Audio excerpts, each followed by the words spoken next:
So, welcome, welcome, welcome to our first Woman Unfiltered South Africa. So excited.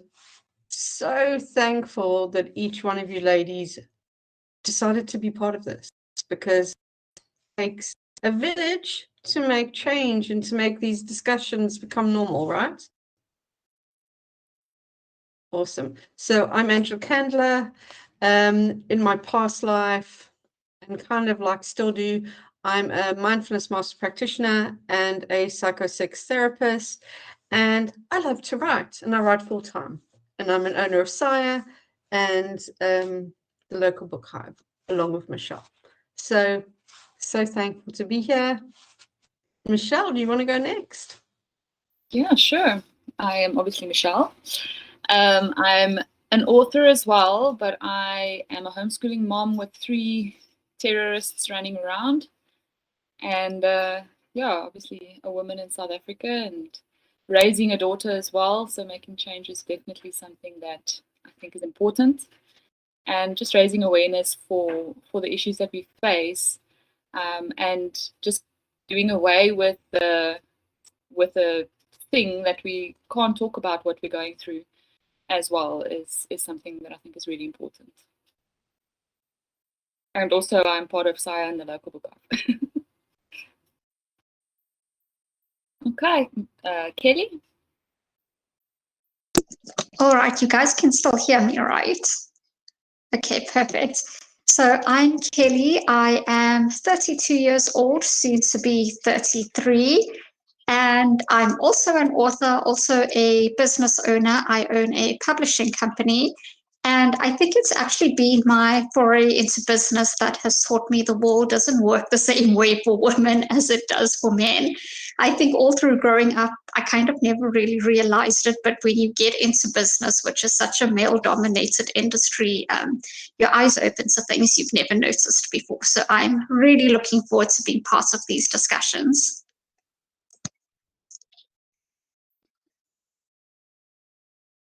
Lee, would you like to go next? Good morning, ladies. Hi, hello, hi, and everyone who's watching. So I am Lee. I am a creative in many ways. I have a deep love for children. They can really teach us and humble us in many ways. And I'm grateful to be here because I think as women around the world and stuff, our health has been neglected, misunderstood, and we've had to find different ways that works for us and so forth. And I can definitely see that with children as well. And I just want to help everyone. So I'm also an author, just a creative all round, but I'm just really glad to be part of these deep set conversations. Laugh a little bit too, even though we want to cry. And yeah, just thank you. That's me. Thank you. Raj. Hi everyone, I'm Ridhya Raj. I'm a global patient ambassador. So I advocate for people with chronic illness, limitations, and disabilities. Within the South African book industry, I work as an editor and proofreader. I'm a voice artist.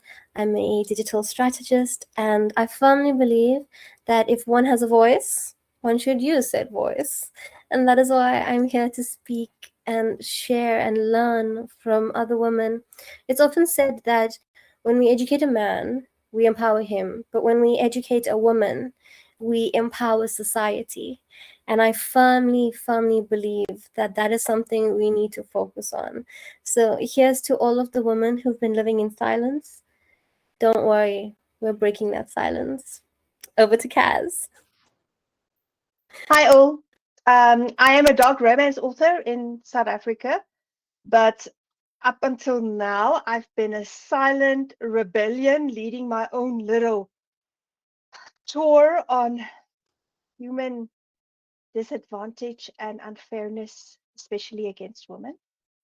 I am unfortunately not a mom, so I have other struggles that I have faced, especially since I'm being so selfish by not giving my husband kids. So I do think I bring a very, very different look to these type of struggles that we are chasing at the moment here.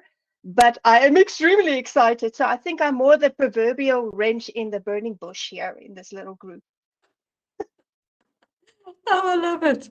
I mean, honestly, what a powerhouse of women that we have here, right? I mean, so many amazing stories that are going to come out of this and things that we most probably don't even realize about each other. And I think I'm the oldest in the group because I'm 51.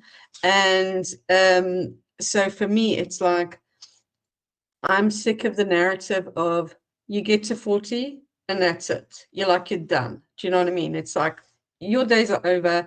We're not going to take you seriously. You don't have the aesthetic that what is out there in society. And then push in a load of trauma and a load of health issues, you're doubly screwed. Do you know what I'm saying? Now, I moved back to South Africa 3.5 years ago. So I've been away 21 years at that point when I moved back. Never thought in a million years I would. But honestly, it was the best decision I made. And even my husband, who is British, he's never lived abroad. He's like, best thing ever was to move here. So, this is from an outside perspective as well. So when I came back and I saw still how women are still kind of second classed. They're not really spoken about, just kind of still that be seen, not heard. Don't make too much noise. Don't be this way. Oh, but you need to work through that health stuff and stop moaning. It's like, no. And GBV for me is a huge thing because I lived through it for 7 years. And when you hear a government putting it into a national crisis, that's like, yes, we're doing something, but then nothing gets done. So yet again, women are told we matter, and then it's taken away from us. And then we're 10 times back than what we started with, because people start to feel disheartened. And they're like, nobody's listening, nobody cares, where more children are getting hurt, more women, teenagers, women, older women are being taken advantage of. It's a discussion that needs to be had, and people's voices deserve to be heard, in my point of view. I mean, for me today, some of the ladies on here know, I've been going through some chronic pain for the last 2 weeks. And it's what we do, right? We're just like, okay, we'll push through. We'll push through this one today and we'll get through it. But that's okay. But when you're permanently pushing through, you're going to burn out. Please unmute yourselves, guys. Seriously, just unmute, talk. This is a conversation. So I found something really interesting in my research recently, which is if we look at the health conditions that don't have research and don't have treatments and response actions, it's usually, if it's affected, predominantly women. Things like chronic pain, autoimmune illness, predominantly women are the ones that are suffering. And so funding hasn't been put towards it. We know a lot about male pattern baldness, but we do not know the most basic thing about female anatomy. And that is such a huge discrepancy, because what you're saying is our health does not matter. Oh, but it's not just health. I mean, all our Mental chronic health. conditions are actually hysteria. Oh, yes. Oh, yes. 100%. It's not that we need proper care. It's not that we even have proper opinions. You go into the doctor, because I went to the doctor once telling him I had malaria, and he had a sonar for my ovaries. Now, I'm not a medical profession, but I do not think they are related enough to warrant someone ignoring your opinion about your own health and just looking for another way to handle it. And at the end of the session, I actually got antidepressants. Yeah. So Wow, just that's imagine imagine normal. exactly. Just imagine this face on those antidepressants. Hey, it's gonna be crazy, people. It's gonna be fun. Wow. No, if I have to think about the times that I've, with specialists, had to sit down and we have a 5-minute meditation session. No, with the one urologist I went to, he didn't know my name. He was all frazzled and dazzled. And I said, let's just take a minute. Hi, my name's Leanne. I'm stuffed. I need help. This is my medical stuff. I gave him all my files. And he's like, wow, you really came prepared. I'm like, because I had a feeling this would happen. Let's have 5 minutes. Let's breathe together. Let's 3 breaths deep in and out. And then afterwards I got help. But how quickly he wanted to get me into surgery, not asking, these are the following steps. It's just boom, bang, how can I make the money? Or whatever. But Mind you, it's not your responsibility to have to calm your health provider yeah. in order to get treatment. You're there for help. But yeah. But ladies, if we also take into consideration that, let's say, proper testing on tampons, they only started using blood in 2020. Yeah. I mean, we've been using the products for many years, which could have been detrimental to our health as well. Look at this new scandal where they found the chemicals that are actually influencing women's health. It's probably in the nappies too. It's probably in nappies as well. That is why there are higher rates of dementia in women because of the arsenic found in tampons. So you use them all your life, and by the time you stop using them, your mind has been permanently altered. I hear you saying it's because of the arsenic rate, but are you sure it's not the assholery rate? Because I mean, it is they that give this to us, is it not? I mean, I have a very rare condition. I was the 21st person in the world diagnosed with being allergic to my own progesterone. So when I was coming up every month having anaphylactic shock, I was getting gaslit by the doctors saying, it's just, we just don't know what it is. My husband did the research. And they're like, oh, it can't be that. It's too rare. And it's like, what? So then we had to get permission to use it as a scratch test for progesterone. That took months. Did the scratch test, anaphylactic shock. But this shouldn't be a rare condition because most women, when they are due on, they get highly, they get a bit allergic reaction type thing. Or you can go to the extreme like I do, where it is complete anaphylactic. And the only way to cure it is a radical hysterectomy. And that happened at 37.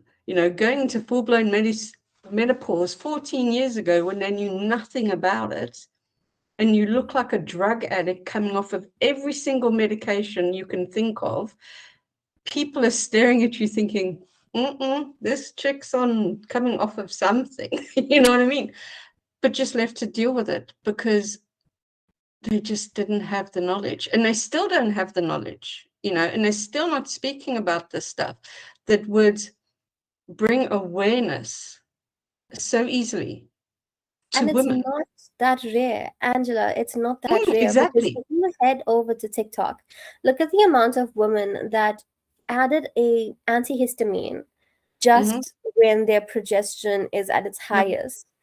I firmly believe there's no such thing as rare conditions. There's just people who have not bothered to care, because there's millions of women around the world that in the last 4 to 5 months have added in Pepsid and one other med and have found that their symptoms have vastly improved. But the doctors tell you you're crazy. It's in your head. I was told for years it was in my head, and it's like, And I've had women coming to me crying, saying the doctor is telling me I'm mad, and they're pulling me on antidepressants. And I'm like, what? You know what?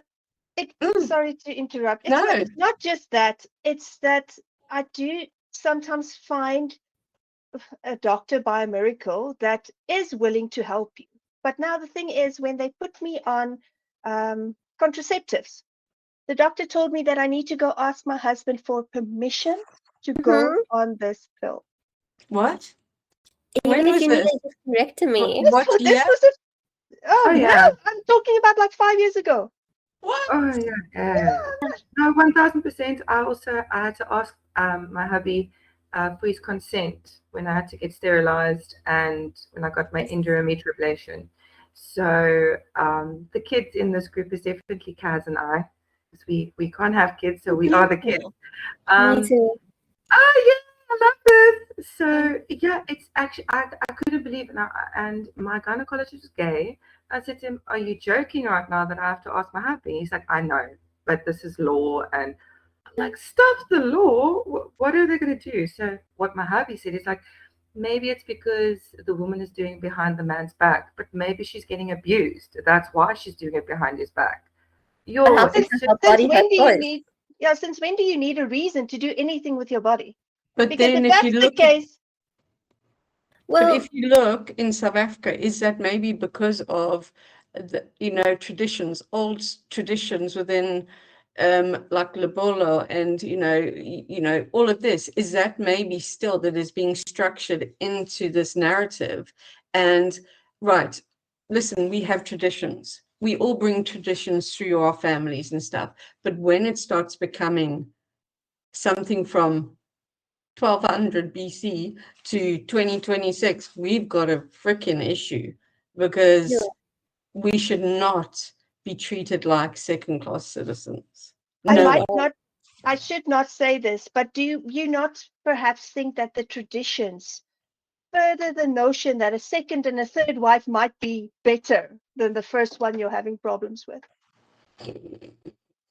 Well, in many cultures, it is believed that because I know that as recent as 15 years ago, there was a discussion in a community that I'm aware of where it was decided that if a woman was having a third son, then she should give that son to the next family member that doesn't have a son. Wow. And that is like progressive educated people that are making these discussions. But like you've said, if you're under the age of 35 and you don't have two children, you're not permitted to get a hysterectomy. And I know this firsthand because at the age of 24, that is what I was told. If your future husband wishes to have children, this is irreversible. um Newsflash, I'm kind of still unmarried. It's been many years. But this hypothetical husband holds more power over my body than I do. And that's not acceptable. And when we talk about things from the 1500s, let's remember that this year, the 2026, the year of our Lord and Savior, Jesus Christ, is when the speculum got a revamp. Now, only now, only I was now just had they. grateful. Yeah, I was just grateful for the plastic one in Yes, winter. and they've actually realized that you can use suction to hold the cervix. You don't need to pierce it through in order to do the necessary testing. And the only reason that's happening is because women are now in science. This is the reason as to why our education was held back, because now we've researched that menstrual blood can fix wounds really, really fast. Well, that makes sense. There are stem cells there. Now they're testing for stem cell research. It's kind of not rocket science to realize that if a baby can be formed, that amazing advancements can take place. I mean, for that matter, they only actually mapped the clitoris this year, was it? The full nerve mapping took place this year. Some are still going to need a GPS for that. But what I wanted to say is, in that whole sense, we also need to talk about pain tolerance, because Angela, you with your constant pain, you are supposed to just carry on. You don't have a rest time until you take it yourself.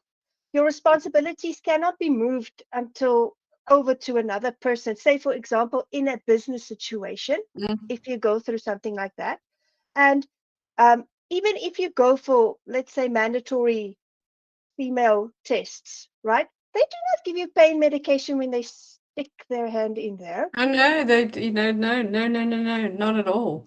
No, you are just expected to be fine and walk out of there. Yeah. Because according to men, cows don't have any nerve receptors in the uterus. So therefore, moo. Neither do I. And therefore, It no. all comes, it all stems down to money.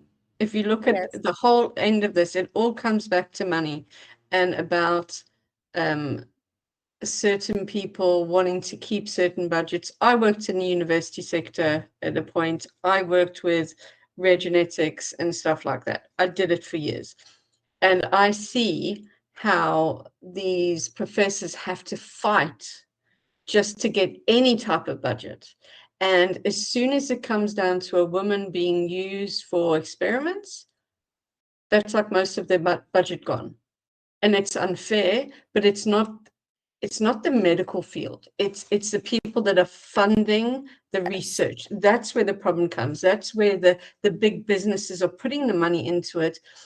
And the professors, I know, I've had many conversation with a very well-known professor, and I worked with him, and he was like hitting his head against all the red tape. He's like, I deal with Bardet-Biedl syndrome, which is in children, which eventually kills them, right? And he's like, I can't get all the testing I want to get done because of the money. And it all stems down to money. And if you look at even how women are treated in this country, same again. You're my wife. You do as I say. I'm the breadwinner. I'm the money maker. It all comes down to control and money. And that is freaking sad. I'd like to, if you don't mind me adding in something here that's not necessarily related to health, but on your point of, men have so much say and influence over women's lives as if we're not autonomous beings. So I remember a couple of years ago, I read a business textbook about, being directors of businesses in South Africa. And this textbook was published in the year 1992. So it was just the year before I was born. And so it was still relevant throughout the 90s. And do you know the textbook said that women in the 90s were not allowed to be directors of companies without written permission from their husbands? And the thought was just so bizarre to me. How can, some man decide what it is you want to use your time doing? It was just so unthinkable to me. Yeah. I mean, I was born in that. I mean, I was 17 at that time. And actually, that was a horrendous time of my life, to be fair. And I was shunned by society because I ended up having a child very young. And I was treated like people in the 1920s, that like the skeleton woman, the woman who should, be shunned. And that's what would happen in that time. You were treated like you were a leper. And unfortunately, it's still kind of happening, but in a more modern way, and it comes down to everything. It comes down, it shouldn't matter if you're male, female, asexual, bisexual, trisexual, whatever you are, whatever color you are, it shouldn't matter as long as you can do the job that you're meant to be doing. Then we might actually have a better space. Yeah, the problem with that is, sorry, Angela, the problem is that you are seen solely as a being in service of a man. Yeah. So when you become a director of something, it means you do not have time to cook dinner. Yeah. Yeah. So if you want to excel in something, and not in all cases, I mean, there are rare cases like my hubby where he supports absolutely everything and we eat Simba chips for dinner. But even I have, when I made a case, and people I'm talking about last year, I made a case against a body corporate, and the old man in charge said that I was too stupid to be able to write the documents that I handed in to the body. So my husband would have a field day. Yeah, this is not something that is not changing because we're not speaking up. This is something that's not changing because we allow men in certain positions to keep that position, even though we need to do the work for it. But then also, flip it on its head, there's also women in those positions that are doing exactly the same thing. older women from Yeah. certain generations and stuff like that. It's like where I live, it's a very old school community, shall I say, where if you're not part of the old school regime, you'll be lucky if your business survives here, because you just don't fit in with who they are. And I'm like, okay. My friend opened up a place, a beautiful restaurant, and because they didn't like her, because she was a certain sexual tips side, they kind of got her forced to be shut down. Why Yeah, do we allow other people to have this because they power? keep everybody separate. Yes. That's Divide the and problem. conquer. Divide and conquer. And for example, I did sculpture, a big course on sculpture a couple of years back. And there's this woman used to turn up. Now, if you're doing sculpture, you are a mess, head to toe, clay, it's everywhere. And she would turn up. She must have been in her late 50s, early 60s. She would turn up dressed like she was going to some fantastic restaurant, like done up to the nines.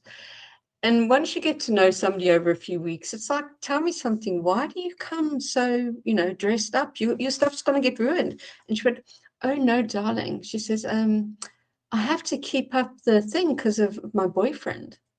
I get up 2 hours before him. He's never seen me without makeup.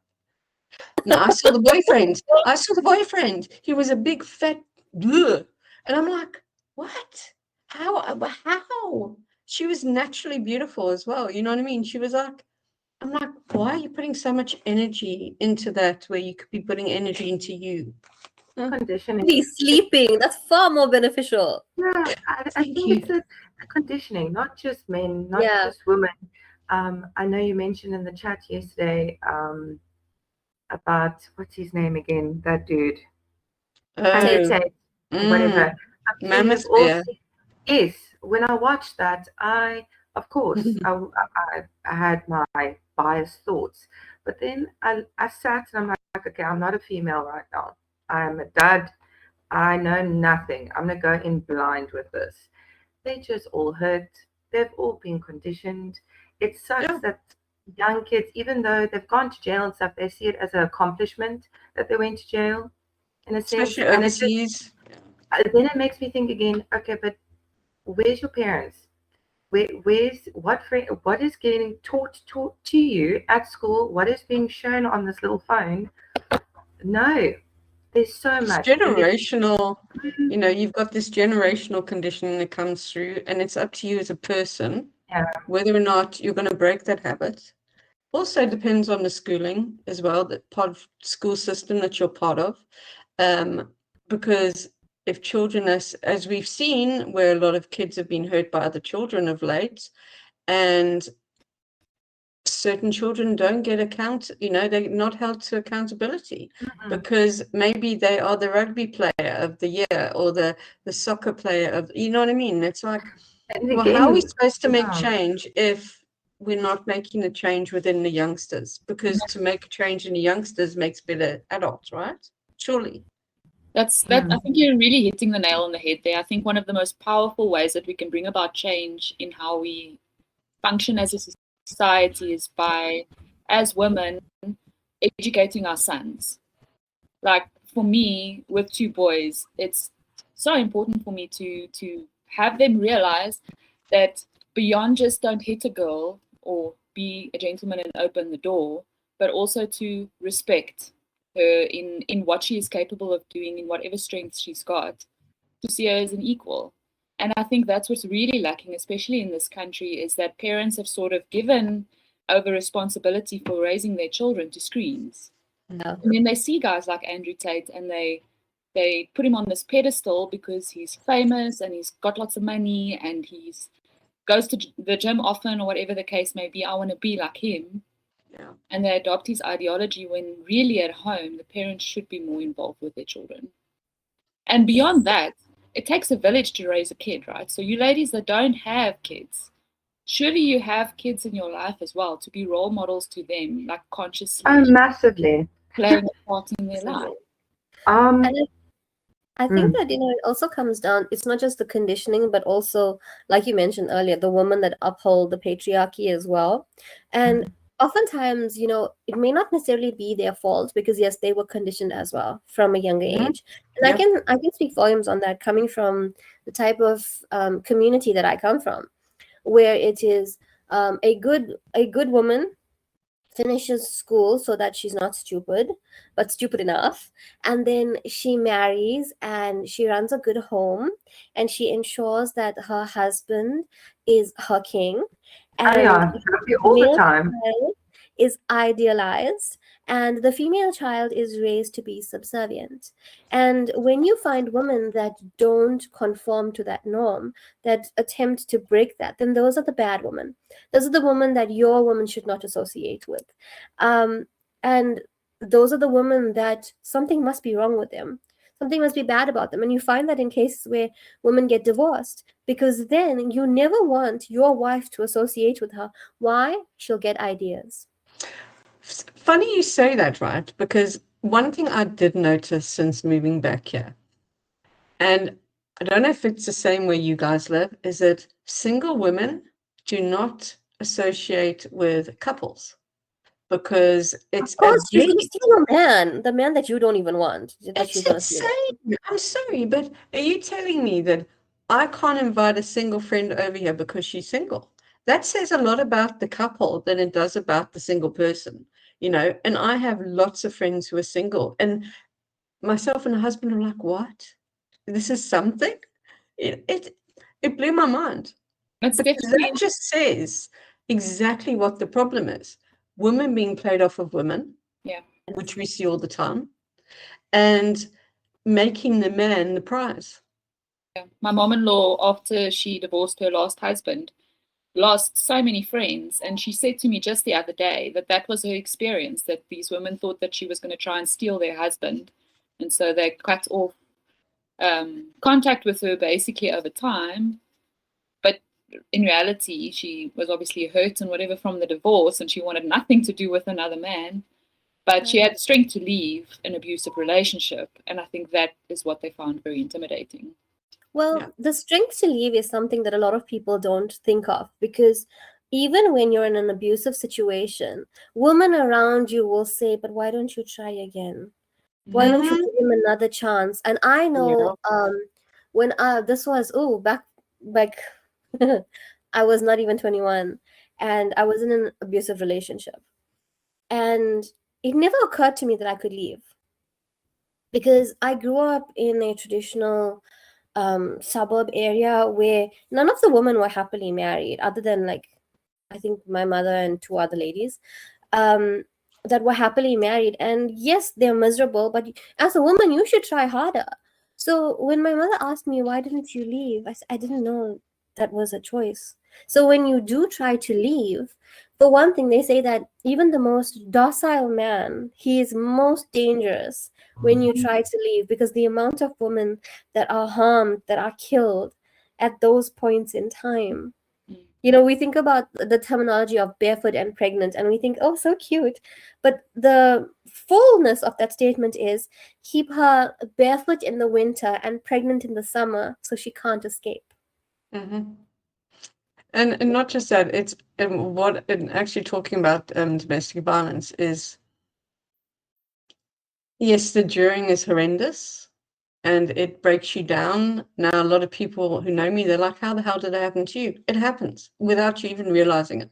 The strongest But woman. But the problem is that it's the after where you have the issue, because mine is still hunting me. Like nearly 20 years, he's still trying to look for me. He has done everything that you can think of to try and find me. My story's horrendous, and one day I will tell it, but it's the after, and then everyone just leaves. And you don't have any support. You've got it's like going to a retreat. You're having this amazing stuff being told to you. This is what you do. This is, your life and blah. And then you leave and then you're left with this can of worms open. And it's like, what the hell do I do now? Because that's why most of them go back, because there's not enough education afterwards to help the victim, because they are the victim. But you, There's a lot of the time, are treated like the shunned woman, that you should never have left him. You've made yourself homeless. You've done this to yourself. And also, Angela, on that note, there's the fact that with the discrepancy that we see in terms of women not receiving the same remuneration, women not being able to pursue education, Mm. a lot of women stayed because there was no other way to survive. Especially when you have families that will say, if you leave him, you can't come back home. You would rather have your daughter dead than to have her safely back in your own home. And so if you have children, because usually as soon as you get married, you're supposed to be impregnated. So you've got little children. You are trying to leave. You have no way to support those children. You have nowhere to go. So what do? You stay. Just take it on. Can I say You take something it on. dangerous? Say it. Okay. It's unfiltered, babe. Right. So, in my opinion, as someone who has also gone through what Michelle said, losing friends because my husband is not at home. So I don't get invited anywhere because apparently, then the other thing is, Hot I do stuff, what, baby. yeah, so do. But as someone that has also been through, it's not that my family shunned me, but when you don't fit in and you don't cooperate properly with your family, they do not give you the support. So what I want to say that's dangerous is, my opinion is, in South Africa, what we need to do as women, before we are able to change the patriarchy, we need to change the mindset that we have, that it's just me for me. Maybe you can become that safe haven for someone that's living down the street that doesn't have family to support. Maybe you should speak up a little bit more if you see a woman that's run down, or ask her. Because you know what's the thing? I've heard terrible stories in the line to get my ID because I ask questions that no one is supposed to ask. And I feel that the reason why we get suppressed is because we accept the silence thrust upon us. Yeah, it's been conditioned. Exactly. And I'm not saying go and ask someone their most intimate secret on the first date, but I mean, Tell me it all. maybe just reach out a little bit. Didn't know you were Michelle, a safe you've space. got boys, right? I had a talk with a friend 2 days ago, and she was extremely upset because she has had the talk with her son in detail, and she's expressed all the knowledge that she has about menstruation to him. And even though she did all these things right as a single mother, when he was in a situation, he still demeaned a little girl. Yeah. And I think that, and immediately other people said, no, but leave him. We don't want to talk about this again, and we don't want to bring this up. That's the problem. That's and the she, problem. Because it exactly, needs to be she was right. discussed. It needs to be open forum. She And wanted to talk people, again and see them and go to this little girl's parents and all those type of things. But we are taught to keep the peace. And is it truly peace if you need to pay with your soul for it? Like they say, you not. can you maintain silence to keep the peace, and then you start the war within yourself.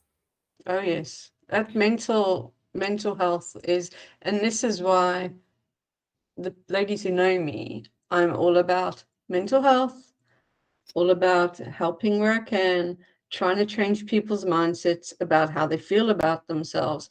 Because the amount of women that I have spoken to, and they just feel rubbish about themselves, is frightening. It's so scary. And then add in society pressures, add in every type of pressure you can think of. And if your mindset isn't stable, we know what happens. I can tell We've you seen one it thing. happen. If someone does not have proper mental health and women are not supported, they are going to excel in arson. Yes. So someone needs to step, This is why a lot of people write certain books of as course. well. I won't lie, the amount of women that I've spoken to as authors that have told me that their writing was because of trauma. Mine And was. and the thing is that it's true because we are living with this trauma. And they say that men suffer in silence, and I don't agree with that, because when men suffer, everybody else pays the price, right? And this is why, like, for example, June, it is Men's Mental Health Awareness Month, right? And what are the men doing for their mental health? Because you say, oh, we're not allowed to cry. You're not allowed to rape people either, but you do. So when we're not from a young age teaching men, and even now at this age, so the man I interact the most with is my father. He's poor unlucky soul.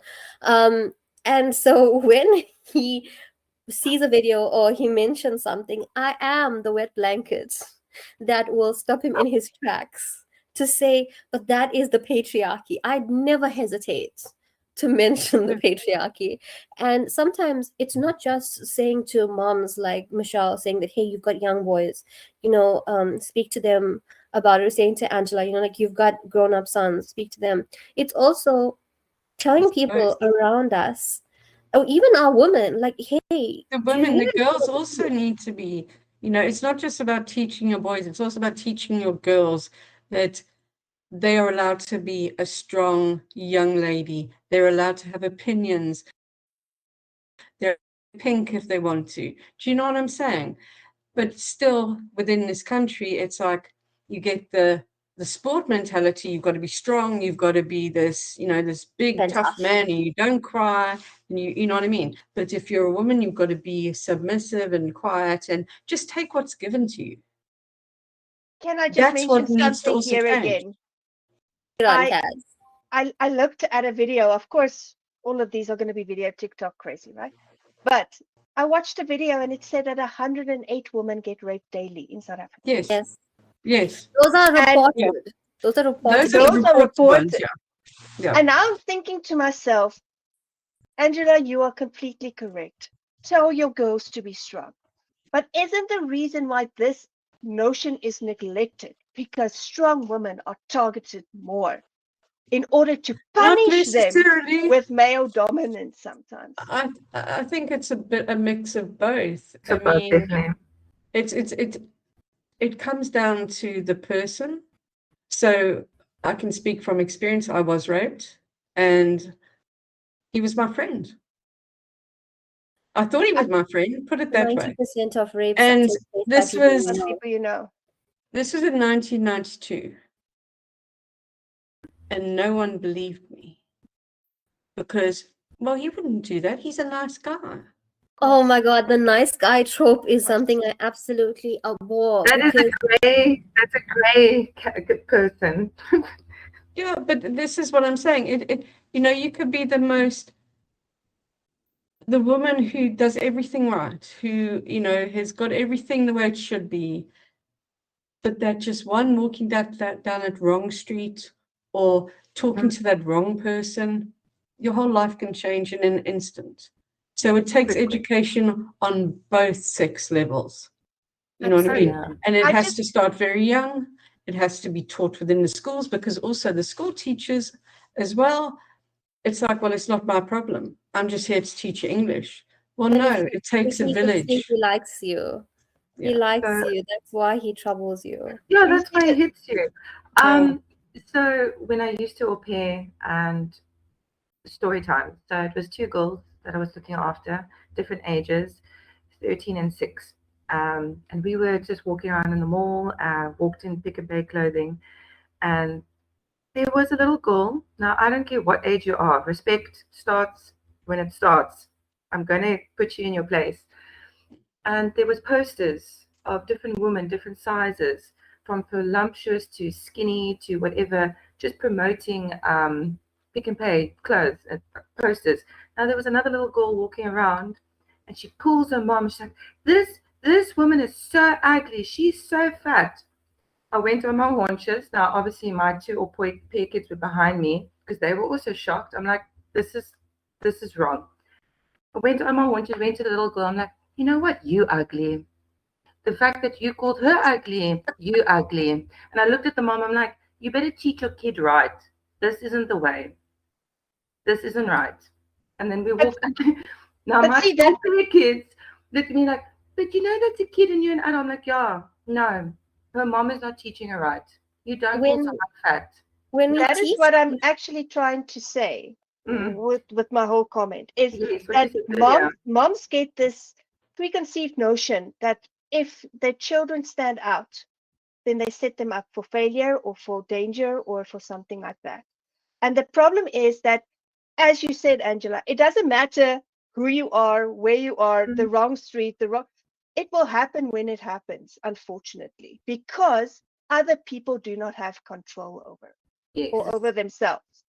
And this is the thing is, in my opinion, the way that we address these important topics are governed by fear. yes. Because, yeah, Sorry, I don't mean to cut in, but so this reminds me of something I saw just last week on TikTok, which was a woman reached out to a popular content creator and said, "There's a situation that happened in my family, and I don't know what to do." So my daughter and her cousin were together, and they were playing in another room, and I walked in, and this 13-year-old boy was on top of my 6-year-old daughter, and I stopped him before he penetrated her.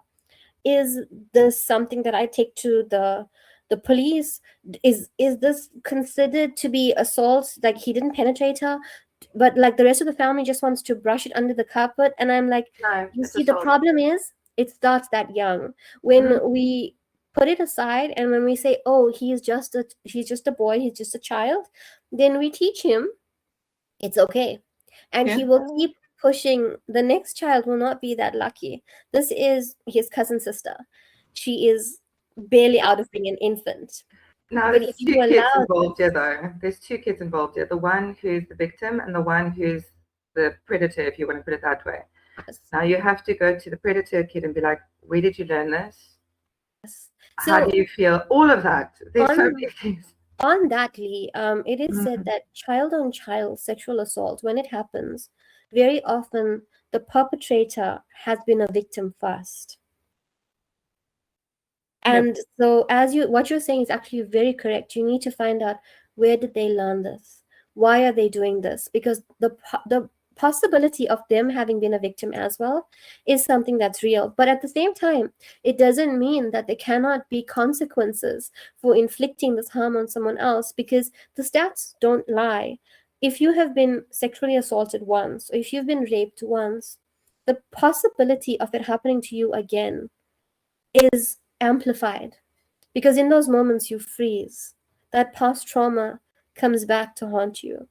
And so it's really important to take note of these things. Last year, we saw in the news of a little boy who was raped at school by a teacher. And his grandmother was on the news saying that now, at 4 years old, he follows his other cousins into the bathroom and makes them take off their clothes. What happens when that little boy grows up? What Well, happens to his victims along the way? But then you see what the families, I mean, you've seen a lot of things where the family's like, well, this is my family, you don't get involved. That's also a bad narrative. Yes. This is, if for instance, if a school comes and says, oh, this is happening, and I've seen it, and they're like, look at that young girl that went missing last year or the year before, the young lady, the little girl. And the neighbors heard everything that was happening to that little girl. Yes. But no They one heard- did anything. They recorded Like, it for hours. It's not my family. It's got nothing to do with me. What? That's the mentality that has to change. No, what I'm saying. We It sorry, constitutes- Raj. We need to create that safe space that we yearn for. yeah. Not just for yourself or your kids. Of course, you need to keep your family safe, but for every single person that you come across. Because if you meet someone or they come into your life, it must mean something. It's not just by accident. You might say a word or create something or ask the right question, and that person could break down right there in your arms. So it's important, I think, for us as women to realize that we know what we are going through with constant health issues, with sexual issues, with all those type of things. And we need to, it's going to sound funny, we need to be our own superheroes. 100%. The longer we wait for other people to step in or for something to change, the more people are falling through the cracks. This is why I want to. Yourself. Sorry, Ange, but No, no, no. take yourself seriously. I did a course last year and it was very good. And one of the questions was, do you take yourself seriously? And I'm like, I didn't ever think about that. And one of the further sentences or whatever when we were talking was, be your own hero. You no one's going to come and save you. You can only save yourself. Be your own hero. And by doing that, there's a ripple effect that you're eventually going to help others. Definitely. So yeah, I hear you. Be your own hero. Michelle, I'm sorry. I want to ask you, Michelle, as a mother to daughters and to sons, what do you feel is like a behavior that you model in the hope that your children will either like identify in others or replicate for your daughter? Like, what do you feel is something that you hope they would like really take note of? I think the first thing is really to stand up for myself, like be my own superhero. So if I'm very fortunate, I've got a very respectful husband who prioritizes his family above everything else. But when there's something, and this was important for me because growing up, I felt like I couldn't voice my opinions. And it's not that I came out of a terrible family situation or anything, but I just like identifying my emotions and being allowed to express them wasn't something I felt like I could do. And so my daughter is my polar opposite in many ways. But and she's very quick to tell you exactly how she feels. But one of the things that we encourage and what I hope to model for her as well is that I express how I feel and when I mess up and all of those things, but that there's acceptance for the fact that I feel that way and I don't feel like I need to justify that I'm feeling unsafe or unheard or whatever the case may be. And my husband is also he's actually one of the major role players in my life that taught me that was okay. So, that's important for me as well, as I think, just being able to model a healthy relationship of how a man and a woman should interact in a healthy way is also something that's really important for us, for both our boys and our daughter. Because I love that. I love that, Michelle. That is brilliant. And I would hope that any mother watching would, implement that in their own lives because, yes, that is the best way to teach because children can try to learn from what you say, but they learn more from what you do. And like, I want to ask the inverse of Kelly. What is something that you have seen growing up as a woman in South Africa that you would not want to put forth in your own behavior and when it comes to others? And don't worry, everybody else, I'm coming around to you too. It's like the secret assassin. I'll be honest, this doesn't sound like the most dramatic thing, but I think it's something little that compounds, which is I know especially in families of color, it's the girls that are sort of taught how to look after themselves plus other people, but the boys are never taught this. So simple things like how to cook, doing chores, dishes, stuff like that. Even something simple as, when the family wants a cup of tea, it's like the girl that's taught, you go, you make the tea, you serve it to everyone kind of thing. I'm very lucky that this wasn't the dynamic in my family. I think my brother and I were pretty much raised almost exactly the same. But I saw it, so often in the families of color around me, where it was sort of the girl that was raised to serve other people in the family. And I don't necessarily plan to have children. I think the child-free discussion is something we can have at a different point.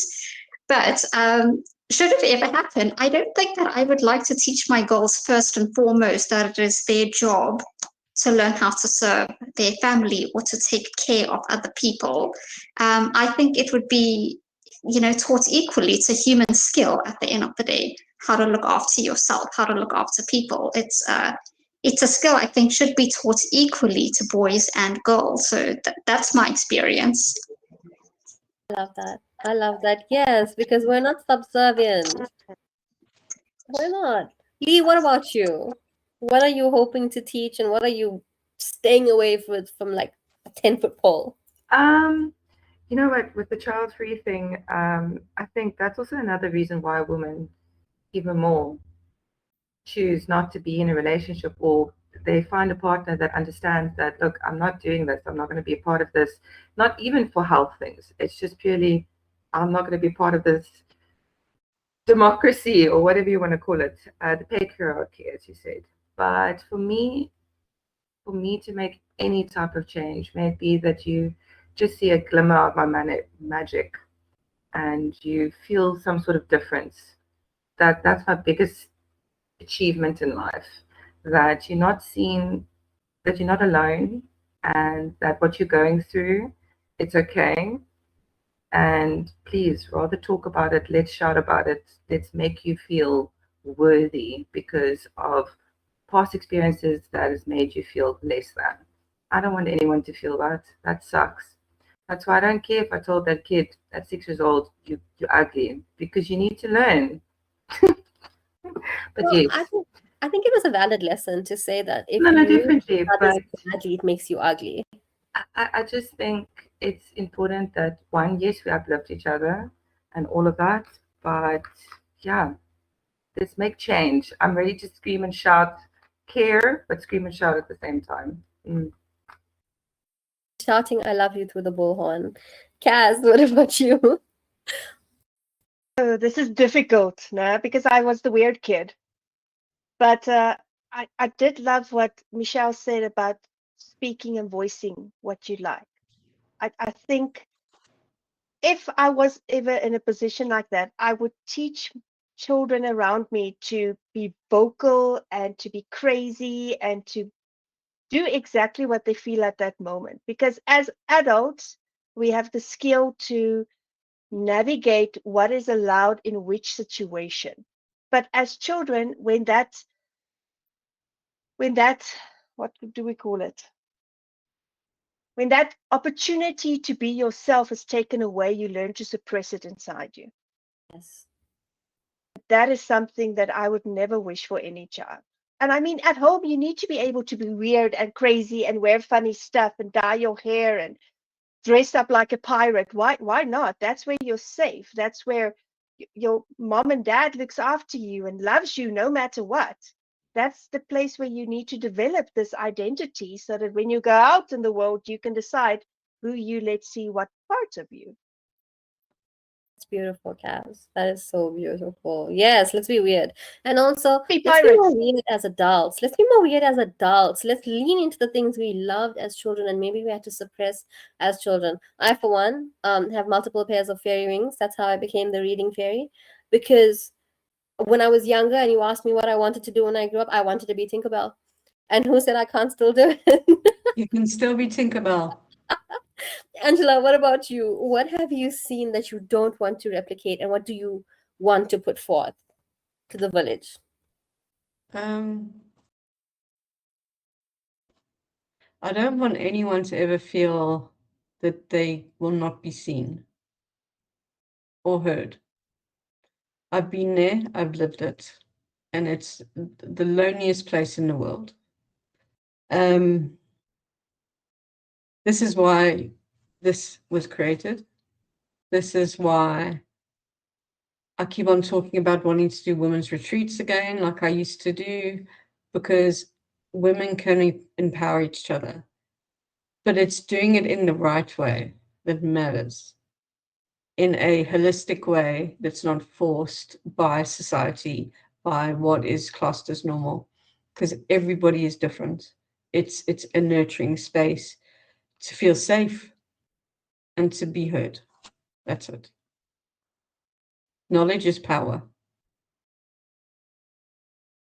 It absolutely is. It absolutely is. And I think we've got a lot of very different perspectives on here. We've got the age ranges from where women should start becoming lower in volume all the way up to where we would want them, well, where the patriarchy would want for them to be completely silent.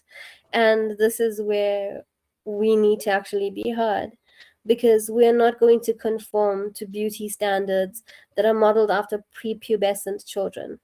We're not going to subscribe to being seen and not heard. We're not here for someone else's entertainment. We exist purely for ourselves. And there's nothing wrong with existing for yourself. I know that we also exist for other people. We exist as a village. We are, a group together, and that's why we're doing this. But take a lesson from a mediocre man, okay? Believe in yourself.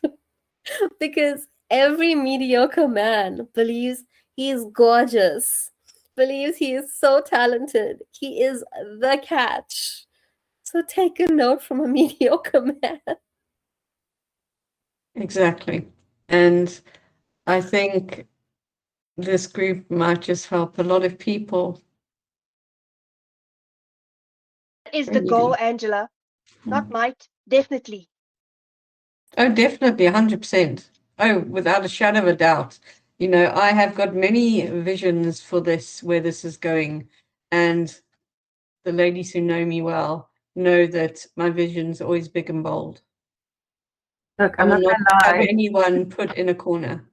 Yeah, Look, but I'm not gonna lie, but I've been flabbergasted by your ladies' answers, because I'm just like, wow, this is next level. I need to think of something here. But for example, Kelly, your perspective with in the workplace and what you've gone through and everything, I'm just so excited to hear more about that, because I can only imagine the stories that you have. And you're only 33. What? Excuse me? And Michelle, especially the way that you and your hubby show off how it should be with the kids. Just thank you for being the example, because I know if I was a parent, I probably wouldn't be that great. I think I'll be too hardcore. And the fact that you find that grace to be like, I can't get upset with my child now. I'm upset, but not at you. And you don't take it out on them. But That I means don't a want lot. you to have the misconception that we are anywhere near perfect parents. No, but you're trying your I best. lose And I my think shit with them often. I think that's also something that we need to realize. I think we had it in one of our health workshops, is our parents are just trying to do the best that they can. And because we're too young at that age to understand what they maybe were saying, like my father saying, "Oh, you're so stupid. I'm going to ask God one day why I have stupid children." I understand now. I do understand now as I'm older. It's because he was frustrated at that moment and he just wanted to project something. But when I was younger, I was bum hurt. I'm like, how do you say that, Daddy? But yeah, Kaz, I'm a word, just you. I love this naughtiness. I love it. But Ange, the fact that you still showed up today, even though you're in so much pain, you're like, I'm not going to let this control me. No. So No, thank you. I won't. I've Thank been you, out of the ladies. wheelchair for 3 years and I won't end up back in it. So No, I will keep not on gonna showing happen. up. You're a hero. And No, I'm like just we stubborn. can, if you think we can't see how much of pain you're in, we Mm, can. We I can can. see how much of pain you're in. It's the red flare-ups that keep on shining across my face like one of those lava lamps. Yes, yeah, but you know that's what? actually a good one. Groovy. That is actually just your superhero costume. I will Yeah. I not be know. told different. I've actually got to give you guys a superhero exercise that I created for our mental health workshop. I think you might like it. You love a girl. Yes, I love Yeah, that. burning woman. No, that's because she's the hot chick. She is the hot chick. Like, I know it's inflammation, but she's the hot chick. And She I puts mean, touches in your mouth. Lee, I wanna touch on something you said, because Michelle, I noticed this once on a live. You were on the live. I was there too. I don't remember if I was participating or I was just watching, but you had a little one come up to you, and she so sweetly says, She's "Not lovely. now, baby. Mommy's Exactly. mommy's in a call." And the sweetness, the softness, like that heals people when they see that a mother can be busy. She can be gentle. She's not yelling. She's not using sharp words. you don't realize that you're actually healing people, Very much. healing Right. adults with those hurt inner children when you do things like that. You the child. Hello, child. Hi, child. I love that how you like jumped in like that. But I want to say something, Lee. Mm, One thing you are not is stupid. thank you. Ever. In a million years, you've got the biggest heart that I come across. So don't keep that in your subconscious, please.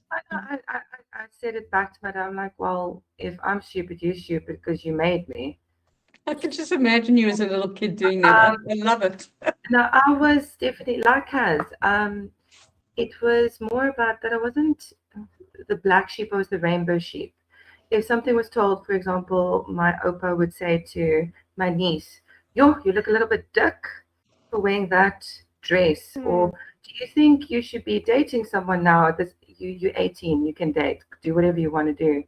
But then I would be the one in the family in front of everyone. Excuse me, what did you say? Oh, well, if you look what you're wearing, then I start criticizing because you started what you're doing. And I'm that person You who always stands up. champion for other people. Yeah, I will always stand up for you. I will always fight for the underdog but that has gotten me into a lot of trouble. And I know Kaz would understand, or we all would understand because we're the rainbow sheep of the family. We're not going That's to. why you're my younger version. She's my younger version. Yeah, trouble is like 100%. the sweet spot. We're Yes. not really heard unless it's in a trouble situation. I'm going to say, don't do that. I'm going to do it. I want to I just think- touch the fire a bit. I just want to see what it feels like. I think that's actually so wonderful, though. I would hope that more women would do that. When you see somebody say something, make a comment that's derogatory, when you see someone hurting another person, You that say you will something. intervene. You will intervene and you will say, actually, no. And I want to tell you when this actually happened. So on Friday, there was an event, and it was held by the municipality, and it was for reading in KZN. And there were these gentlemen that came up before the event and was speaking to a colleague and myself. And Kelly was nearby. And the entire time that there are people speaking to her, she's looking at this girl and I every now and again. And the moment those men stepped away, she stopped us and she asked, "Are you okay? Did anybody say anything that made you feel uncomfortable? Did they like do anything or say anything?" And for me, I was like, wow, that is a girl's girl, because she was so committed to making sure that women around her are safe. And like these are the type, like you are the type of woman that I aspire towards. Good moms, like total badass writers. You're like that anyway. You don't aspire, you are. Okay, you are. All of you are. You're the North Star, babe. I believe we've all come together for a reason, which is very good. Right, we need to cut this because it's 12:10, and we could talk all day. Next yes. one, definitely. Looking forward Thank to you. it. Thank you, thank you, thank you. It's been a great first start. Yes. Have a good day, everyone. Thank you. Bye. Bye.